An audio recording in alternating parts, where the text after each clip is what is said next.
Hi, everyone, and welcome to Listening Comprehension. This is Level 1, Lesson 4. In this series, I will read a story 2 times and then ask you some questions. Try to answer them from memory. Are you ready? Here we go. Bread is one of the oldest foods in the world. People have been making bread for thousands of years. To make bread, you need flour, water, and yeast. Yeast is a tiny living thing that makes the bread rise. When you mix the ingredients together, you get dough. The dough needs time to rest and grow bigger. Then you bake the dough in a hot oven. The heat turns the dough into soft, warm bread. Different countries have their own special kinds of bread. Some bread is flat, and some bread is round and tall. Okay, I will read it one more time. Here we go. Bread is one of the oldest foods in the world. People have been making bread for thousands of years. To make bread, you need flour, water, and yeast. Yeast is a tiny living thing that makes the bread rise. When you mix the ingredients together, you get dough.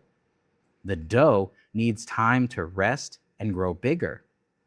Then you bake the dough in a hot oven. The heat turns the dough into soft, warm bread. Different countries have their own special kinds of bread. Some bread is flat, and some bread is round and tall.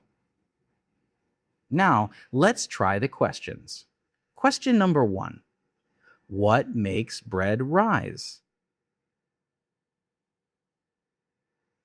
Question number 2.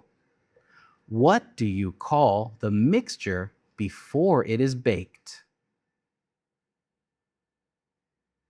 Question number 3. Where do you bake bread? Now let's take a look at the answers. Question 1. What makes bread rise? The answer is yeast. The story says yeast is a tiny living thing that makes the bread rise. Question 2. What do you call the mixture before it is baked? The answer is dough. The story says when you mix the ingredients together, you get dough. Question number 3. Where do you bake bread? The answer is in a hot oven. The story says, then you bake the dough in a hot oven. Great job! If that was difficult, try listening again. Let's go to lesson number 5.